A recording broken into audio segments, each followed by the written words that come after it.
এখন জিলহজের চাঁদ উঠলে আমাদের মাথায় আসে, আমাদের স্মৃতিতে আসে গরুর ছবি আর ছাগলের ছবি, ঠিক না ঠিক বলেন? কোরআনের পাতা, তসবির দানা, জায়নামাজ, দোয়া, চোখের পানি, এই স্মৃতিগুলো কি আমাদের মাথায় ভাসে? তার মানে কি আমরা সঠিক জায়গায় আছি? জিলহজের প্রথম দশকের চাঁদ ওঠার সঙ্গে সঙ্গে আমার স্মৃতিতে যা ভাসা উচিত তা কি ভাসছে? ভাসছে যেটা, সেটা ঠিক আছে, কিন্তু শুধু সেটা ভাষাটা ভুল। জিলহজের প্রথম দশকের চাঁদ ওঠা মানেই হলো দাঁতে কচমচ করা গোশত খাবো। কেন গোশত খাবেন? ভালো কথা। গোশত খাওয়ার আগে কাজ করেন, কাজ না করে খাবেন কোত্থেকে? কাজ না করে কি খাবেন? আল্লাহ, কখনো কখনো আল্লাহর বান্দাদের থেকে আল্লাহ এমন এমন কথা বলায় নেন যেটা আসলে ইমান জাগা নিয়া। গত কয়েকদিন আগে আমার মা বেড়াতে আসছেন, উনি একটা কথা বললেন। সকাল নাস্তা করতে করতে 10টা-11টা বেজে গেছে। নাস্তা করার পর আবার একটু পরে জোর উপরে দুপুরে খানা খাইতে বসলাম আমরা। তো আম্মা হঠাৎ করে বললেন যে, বাবা, নাস্তা খাওয়ার পর থেকে দুপুরে খাইতে বসলাম, একটু আগে নাস্তা খেলাম, এখন আবার ভাত খাইতে বসলাম। এর মধ্যে কি এমন কাজ করছি যে আমি আবার ভাত খাওয়ার উপযুক্ত হয়েছি? নাস্তা খাইছি কেন? শরীরে এনার্জি তৈরি করছি, এই জন্যই তো। এই এনার্জি দিয়ে আল্লাহর কে ইবাদত করছে যে আল্লাহর আরেকটা নামে তখন খাইতে বসছি? কোন মুখে? আগের যেটা খেয়েছি সেটার একটা অর্থ আদায় করবো, কিছু ভালো কাজ তো করবো, তারপরে না আবার এনার্জির জন্য আমি খাওয়া দাওয়া করব। আগেরটা করছি, করে এখন আবারটা খেতে বসছি, মাঝখানে আমার অ্যাচিভমেন্টটা কি, অর্জনটা কি? আমি চিন্তা করলাম যে কত বড় কথা, অথচ এটাই বাস্তবতা যে আমি কোরবানির গোশত খাবো, দাঁত কসমস করছি, ভালো কথা। তার জন্য আমি কি অ্যাচিভমেন্ট করেছি? আমার অর্জনটা কি? যে আমি আল্লাহর দেওয়া নেয়ামত, আল্লাহ তো কোরবানির গোশতটা আমাদেরকে খেতে দিয়েছেন, এটা হলো হাদিয়া, এটা হলো আল্লাহর তরফ থেকে আমাদের জন্য। কি কিভাবে হাদিয়া? দুনিয়াতে এমন কোন দান আছে যে দানকারী নিজে আবার খায়? আছে কোনো দান? আপনি মসজিদে টাকা দিছেন, এখন এই টাকার মালিক কে?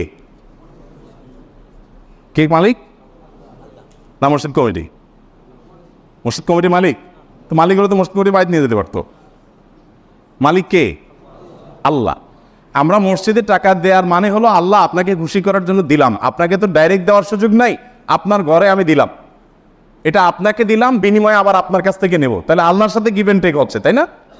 মসজিদ কমিটি শুধুমাত্র সেটার আল্লাহর প্রতিনিধি হিসাবে সেটা ইউটিলাইজ করেন, কিন্তু মালিক কে?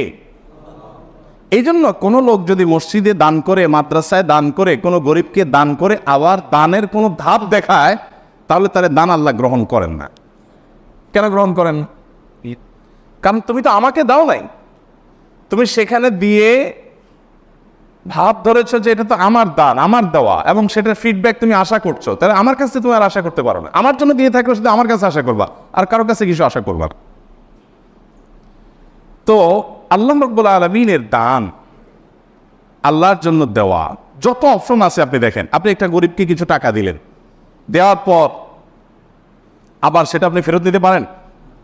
এটা তার হয়ে যায়। মসজিদে দিয়ে দিয়েছেন, মসজিদের হয়ে গেছে। মাদ্রাসা দিয়ে দিয়েছেন, মাদ্রাসার হয়ে গেছে। যত দান আছে দেওয়ার পরে সেটা নেওয়ার সুযোগ আছে? একটা দান শুধু আছে, একটা দান, সেটা হলো কোরবানি।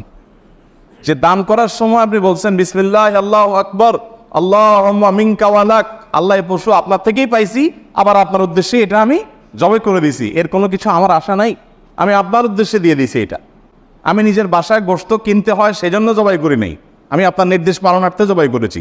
তাহলে এই গোশতগুলো মূলত আমাদের কাছে আর ফিরে আসার কথা? এটা তো সব আল্লাহর পক্ষ থেকে গরিবদেরকে দান করার কথা, তাই না? কিন্তু না, আল্লাহ কোরআনে বলছেন ফাকুলু মিনহা, কোরবানির গোশত থেকে তোমরাও খাও, তোমরাও খাও। আর ওয়াতআমুল কানিআ ওয়াল মু'তার, যাদের আছে আত্মীয় স্বজন তাদেরকেও দাও, প্রতিবেশীদেরকেও দাও, আবার অভাবী মানুষদেরকেও দাও। তাহলে কি দাঁড়ালো? কোরবানির যে গোশতটা আমি জবাই করার সাথে সাথে এটা আল্লাহর জন্য করে দিয়েছি, বাট আল্লাহ বলছে বান্দা ওকে আমি পাইছি, এখন তোমাকে আবার একটু খেতে দিলাম। তাহলে দানের জিনিসটা আবার আমি পাচ্ছি, এটা আল্লাহর দান না? তো আল্লাহর দানটা পাওয়ার জন্য কি উপযুক্ততা তৈরি করছেন আপনি? আমাদের এই প্রশ্ন বিবেকে জাগা উচিত যে আমি কি উপযুক্ত তৈরি করেছি। এই জিলহজের প্রথম 10টি দিন ইবাদত বন্দিগি করার মাধ্যমে আল্লাহর সেই উপঢৌকন পাওয়ার উপযুক্ততা আমার মধ্যে তৈরি হবে।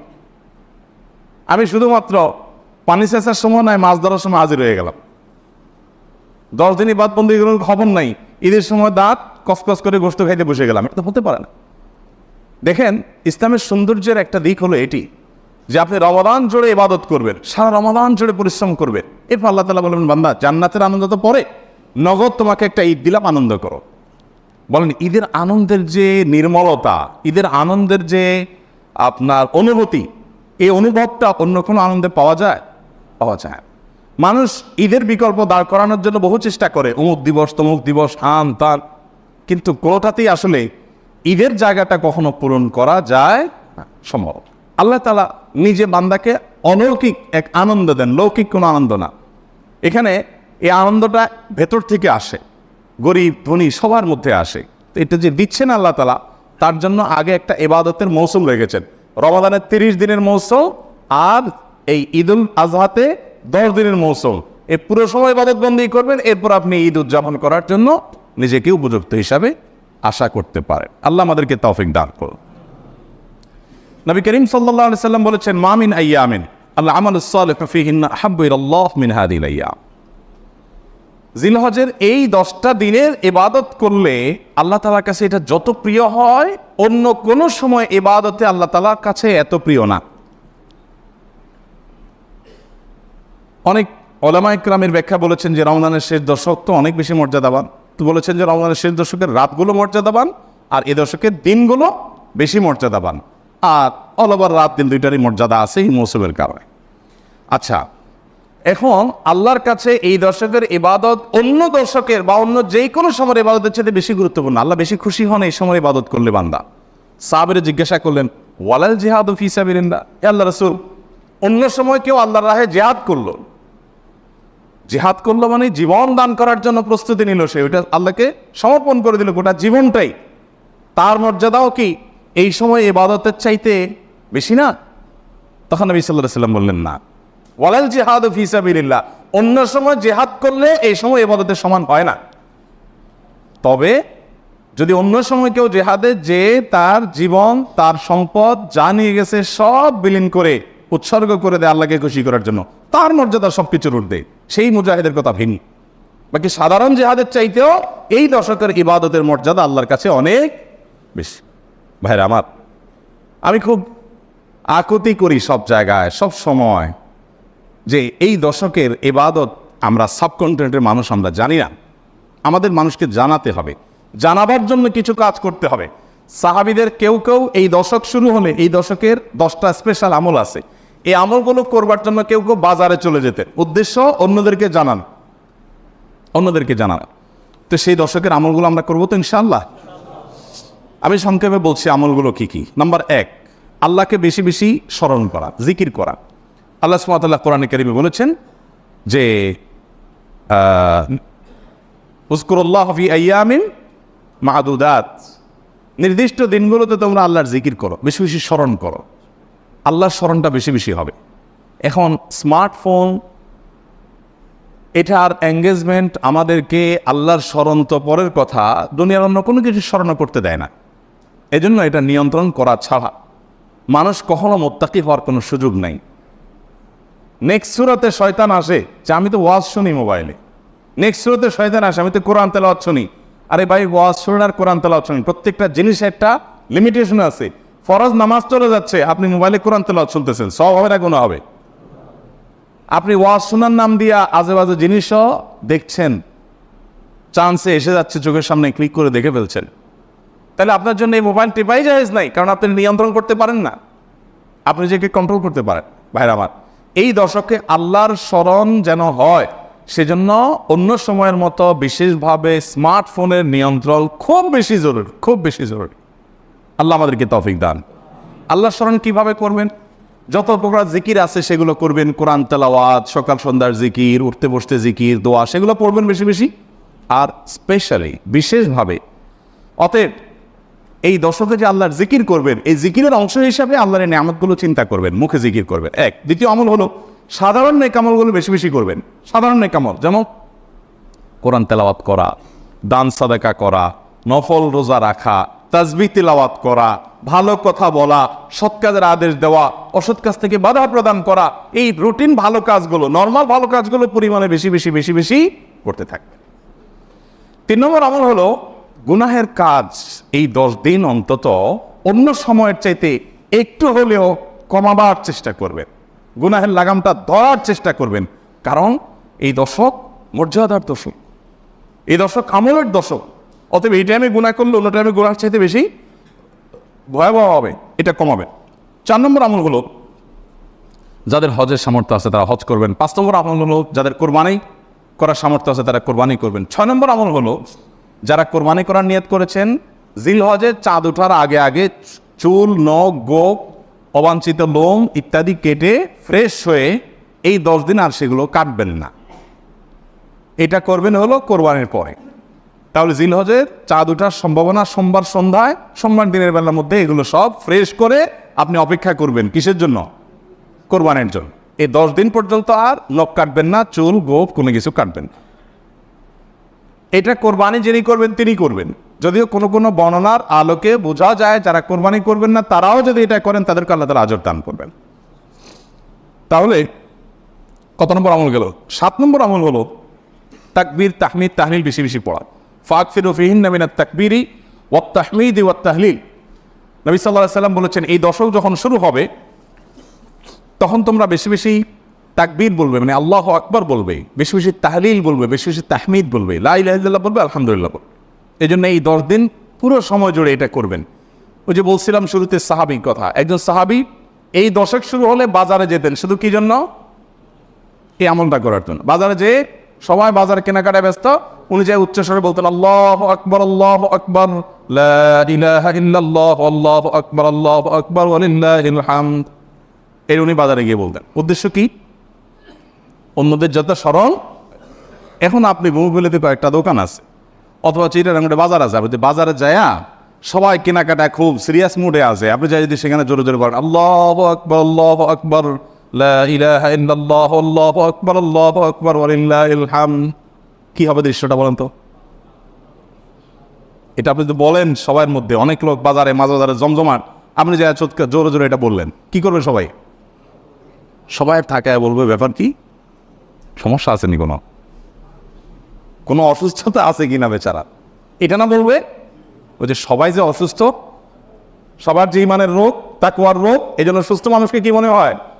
অসুস্থ মনে হয়। কারণ এটা তো দেখতে অভ্যস্ত না সে। আমি এই জন্য বলি ভাই, এই সুন্নতটা ওই সাহাবীর সুন্নাত জিন্দার নিয়তে একটু দোকানে যায়, যা সবাই চা খাচ্ছে একটু একটু চিৎকার করে বলার দরকার, একটু জোরে বলেন যা তারা শুনে। যদি দেখেন যে তারা অন্যভাবে তাকাচ্ছে, বুঝতেছে না, পিঠে হাত দিয়ে সুন্দর করে একটা মুস্কি হাসি দিয়ে বলেন ভাই এই দর্শককে বেশি বেশি তাকবীর পড়তে হয় তো, এই জন্য আমি একটু জোরে বললাম যাতে আপনার স্মরণ হয়। দেখবেন সেখান থেকে অনেকের বিবেক খুলে গেছে, উনি পড়বে ইনশাআল্লাহ। চেষ্টা করা যাবে তো ইনশাআল্লাহ। তাহলে তাকবীর তাহমিদ তাহলিল জোরে পড়বেন। আমি প্রতি বছর আপনাদেরকে এই কথা শুনাই, এবছরও বলি। সেটা হলো মিডল ইস্টের বিভিন্ন দেশে দেখা যায়, বিশেষ করে সৌদি আরবে, সামাজিক সৌন্দর্য। বিভিন্ন গলিতে যখন ঢুকবেন জিলহজের এই 10 দিন আপনি দেখবেন তাদের গেইটের ওখানে ছোট্ট একটা ওই যে ব্লুটুথ ডিভাইস লাগানো আছে, এখানে সারাক্ষণ তাকবীর সমুদ্র কণ্ঠে চলছে, আল্লাহু আকবার, আল্লাহু আকবার, লা ইলাহা ইল্লাল্লাহ, আল্লাহু আকবার, আল্লাহু আকবার, লিল্লাহিল হামদ। অথবা অন্য তাকবীর চলছে, আল্লাহু আকবার কাবীরা ওয়ালহামদুলিল্লাহি কাসীরা ওয়া সুবহানাল্লাহি ওয়া বিহামদিহি বুকরাতাও ওয়া আসীলা। সব জায়গা, দোকানে যাবেন, মার্কেটে যাবেন, এখন আস্তে আস্তে সৌদি আরব থেকে এগুলো হারায় যাচ্ছে, দুঃখজনক, কিন্তু ছিল এগুলো। এবং এখন অনেক জায়গা আছে যে দোকানদার ওই মৃদু কণ্ঠে এটা চালায় রাখছে। আর আমাদের ঈদুল আজহা আসছে, এখন জাগানাকা গানের চোটে আপনি হাঁটতে পারবেন না কখন, ঠিক না বলেন? গরুর বাজার, ছাগলের হাট, গান চলে। এখানে আমি যখন বলেছিলাম এইখানে যে বাজার হয়, আমি যাই থামাইছি 2 দিন, যাই সেখানে কমিটির লোকদেরকে ধরলাম, ভাই ঈদুল আজহা একটা ধর্মীয় দিবস, কাজটা ধর্মীয়, আর সেখানে আপনি জাগানাকা গান লাগায়া গরু বেচতেছেন, ছাগল বেচতেছেন। আল্লাহ তো বিবেক দিছে অন্তত, এখানে অন্য কিছু লাগান, এটা কি রে ভাই? আর আপনার গানের অত্যাচারে আশপাশে মানুষ ঘুমাইতে পারে না, থাকতে পারে না, এ কি মানুষ? এ কোনো মনুষ্যত্ব তো থাকার কথা না।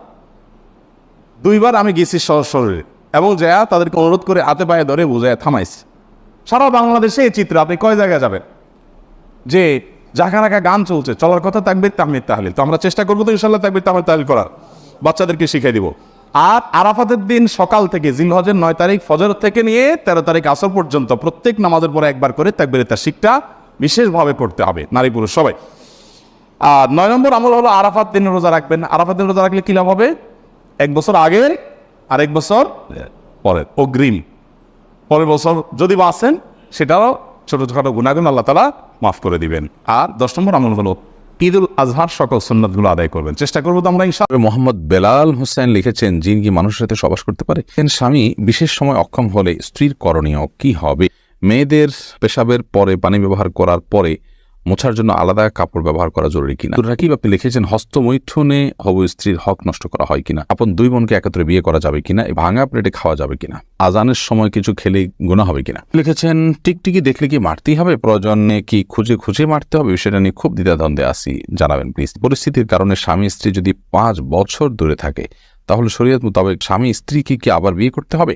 অ্যালকোহল যুক্ত পারফিউম ব্যবহার করে নামাজ আদায় করলে নামাজ হবে কিনা? অনেক জায়গায় বসে প্রস্রাব করার ব্যবস্থা নেই, দাঁড়িয়ে পেশাব করতে হয়, এরকম পরিবেশ আমরা কি করব? নামাজের সময় পাশ দিয়ে কেউ গেলে বা আসলে আমার আম্মু নামাজের ভেতরেই তাকায়, এতে নামাজের কোনো সমস্যা হবে কিনা? চলুন আপনাদের যে সমস্ত প্রশ্ন ইতিমধ্যে চলে আসছে সেগুলোর উত্তর দেওয়ার পালায় আমরা প্রবেশ করি। ফয়সাল আহমেদ আপনি লিখেছেন, টিকটিকি দেখলে কি মারতেই হবে? প্রয়োজনে কি খুঁজে খুঁজে মারতে হবে? বিষয়টা নিয়ে খুব দ্বিধাদ্বন্দ্বে আছি, জানাবেন প্লিজ। না, খুঁজে খুঁজেই আপনাকে মারতে হবে এমন কিছু কোনো বাধ্যবাধকতা নেই, বরং আপনার চোখে পড়েছে উপদ্রব করে আপনি মারবেন, কিন্তু এটার জন্য আপনি খুঁজে খুঁজে বেড়াবেন, এটার পিছে পিছে ঘুরে বেড়াবেন, আপনার অনুসন্ধান করে বেড়াবেন, এই কথা হাদিসে বলা হয়নি। জুলেখা খাতুন আপনি লিখেছেন, নতুন কোনো কাপড় পরে না ধুয়ে নামাজ পড়ে নামাজের কোনো ক্ষতি হবে কিনা? নতুন কোনো কাপড় পরলে সেটা ধুয়েই পড়তে হবে এমন কোনো বাধ্যবাধকতা নেই, কারণ নতুন কাপড় মানেই যে সেটা নাপাক, সেটাতে অপবিত্রতা আছে এমনটি তো নিশ্চিত নন আপনি, তাহলে এটি ধোয়াটা বাধ্যবাধকতা কেন হতে যাবে? তবে হ্যাঁ, আপনারা যদি নতুন কাপড় কেনার পর দেখলেন যে সেখানে কোনো নাপাক আছে, তাহলে ওই জায়গায় সেই নাপাকটা ধোয়াটাই হলো অবশ্য। অতএব শরীর দৃষ্টিকোণ থেকে নতুন কাপড় ধুয়ে পড়তে হবে এমন কোনো বাধ্যবাধকতা নেই। আব্দুর রাকিব আপনি লিখেছেন, হস্তমৈথুনে হবু স্ত্রীর হক নষ্ট করা হয় কিনা? এটি আপনার স্বাস্থ্য নষ্ট হয়, আপনি নিজের হক নিজে নষ্ট করছেন, নিজের আমল নষ্ট করছেন, এবং এর মাধ্যমে যদি আপনার যৌন শক্তি কমে যায় সেক্ষেত্রে আপনি স্ত্রীর হক নষ্ট করছেন, অবশ্যই সেজন্য এটি নাজায়েজ এবং গুনাহের কথা, হারাম। শারমিন আক্তার মিলি লিখেছেন, পরিস্থিতির কারণে স্বামী স্ত্রী যদি 5 বছর দূরে থাকে তাহলে শরীয়ত মোতাবেক স্বামী স্ত্রীকে কি আবার বিয়ে করতে হবে? না, 5 বছর কেন, 10 বছরও যদি কোনো কারণে দূরে থাকে, তাদের মধ্যে বিচ্ছেদ বা তালাক না হয়, তাহলে তারা পুনরায় বিয়ে করতে হবে না, তাদের সম্পর্ক টিকে থাকবে তালাক না হওয়া পর্যন্ত। রাইসানি আপনি লিখেছেন, আজানের সময় কিছু খেলে গুনাহ হবে কিনা?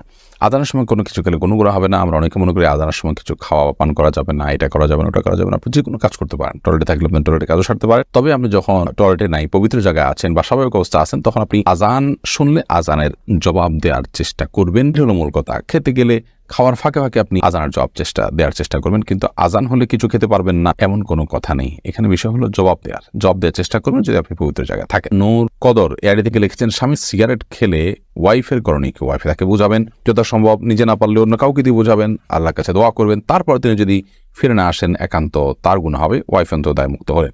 রোহান আপনি এর দিকে লিখেছেন, শীতের দিনে টাকনুর নিচে কাপড় পরা যাবে কিনা? সর্বাবস্থায় টাকনুর নিচে কাপড় পরা হারাম, বিশেষ করে জামা, জুব্বা, চাদর এবং এই জাতীয় যেগুলো উপর থেকে মানুষ নিচের দিকে যায় আর কি, আর যেগুলো নিচের দিক থেকে উপরের দিকে থাকে এবং নিচ থাকেই টাকনুর নিচে, যেমন মোজা, তারপর এমন কোনো জামা যেটা মোজার সাথে জামার সাথে অ্যাটাচড, আলাদা করে খোলার কিছু নেই, সেগুলো কথা ভিন্ন সব। বাকি শীতের অজুহাতে টাকনুর নিচে পোশাক পরা যায় না, প্রয়োজন মোজা পরিধান করবেন।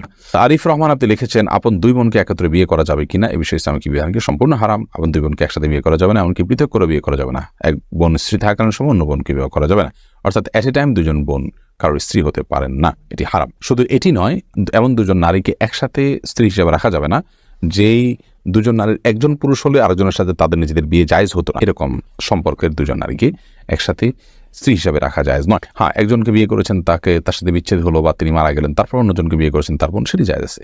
বিলকিস বেগম আপনি লিখেছেন, মেয়েদের পেশাবের পরে পানি ব্যবহার করার পরে মোছার জন্য আলাদা কাপড় ব্যবহার করা জরুরি কিনা? না, আলাদা কাপড় ব্যবহার করা জরুরি না। পানি ব্যবহার করার পরে যদি নাপাক দূর হয়ে গেছে মনে হয়, তাহলে সেটি যথেষ্ট, আলাদা করে কাপড় ব্যবহার করার প্রয়োজন নেই। আশফাকুর রহমান আপনি লিখেছেন, স্মৃতিশক্তি কিভাবে বাড়ানো যায়? আমার তেমন কিছুই মনে থাকে না, একদিকে পড়ি অন্যদিকে ভুলে যাই। আল্লাহ মাফ করুন, যদি এই পরিস্থিতি হয় তাহলে সেক্ষেত্রে প্রথমত গুনাহ এবং অপরাধ এবং পাপের কাজগুলো আপনার পরিহার করে চলা উচিত, বিশেষভাবে যত্ন সহকারে। সেই সাথে আল্লাহ তাআলার কাছে দোয়া করা উচিত স্মৃতিশক্তি বাড়ানোর জন্য।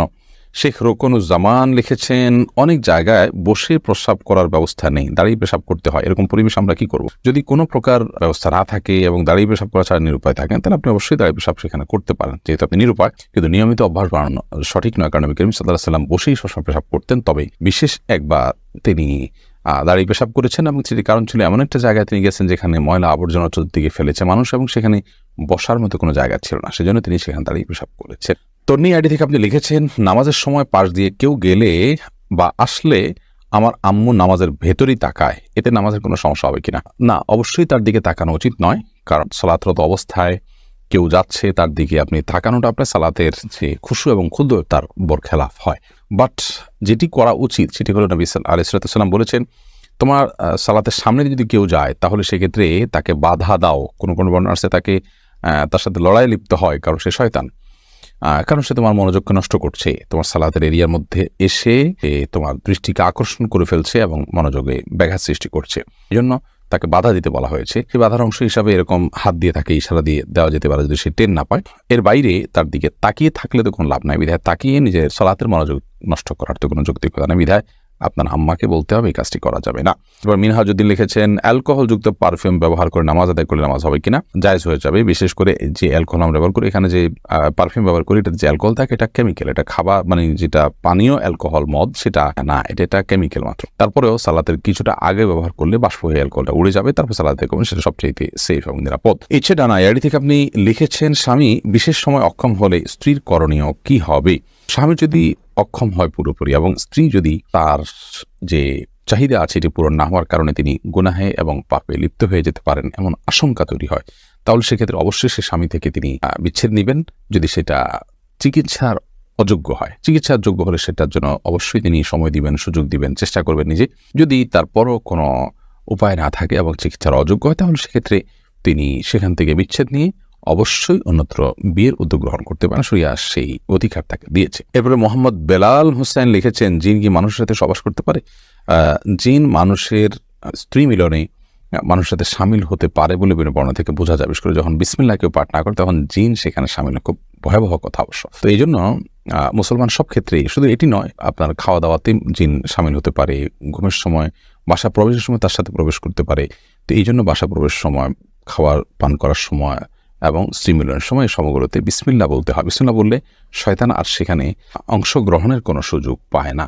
মেহেদী হাসান মিনহাজ আপনি লিখেছেন, শীতকাল যখন আমরা ওয়াশরুমে মলমূত্র ত্যাগ করি তখন দেখা গেছে ওই মলমূত্রের থেকে জলীয় বাষ্প উপরে ওঠে এবং আমাদের গায়ে লাগে, এক্ষেত্রে করণীয় কি? দরকারি প্রশ্ন। এগুলো গায়ে লাগলে কোনো অসুবিধা নেই, কারণ এটি আপনার শরীর বা কাপড় কোনো কিছুতে মিশে থাকে না এবং শরীর বা কাপড়ে এমনভাবে মিশে না যেটার ফলে এটা নাপাক হয়ে যায় এবং এ নাপাকের দুর্গন্ধ ইত্যাদি আছে, আলামত আছে, এমন কিছু নয়, বিধায় এটি লাগলেও কোনো অসুবিধা হবে না। শিমুল আক্তার সুমি আপনি লিখেছেন, আমার ছোট 2টা মেয়ে আছে, ওরা যাতে ভয় না পায় এজন্য আমি টয়লেটের দরজা খুলে সব কাজ করি, এদিকে আমার কোনো গুনাহ হবে? আপনি টয়লেটে কাজ করেন, এদিকে না দরজা খোলা না রাখলে তারা ভয় পাবে, তাহলে সেটা আপনি করতে পারেন, কোনো অসুবিধা নেই। ইভেন কোনো ওজোর ছাড়াও যদি আপনি দরজা খোলা রেখে কাজ করেন তাতে গুনাহ হবে, বাট সেরকম না। কিন্তু এটি বিশেষ করে টয়লেটে যখন ঢুকবেন তখন বিসমিল্লাহ পড়ে ঢুকা, বের হওয়া যখন সময় বিসমিল্লাহ পড়ে বের হওয়া, দোয়া পড়ে বের হওয়া, এটি সুন্নাহ সম্মত। যদি না করেন তাহলে সেক্ষেত্রে শয়তান আপনার সাথে সামিল হয়ে যাবে। কিন্তু দরজা খোলা রাখলেই যে শয়তান প্রবেশ করে ফেলবে এমন নয়, তবে দরজা লাগিয়ে রাখা উচিত সচরাচর দুষ্ট জিনের কবল থেকে বাঁচার জন্য।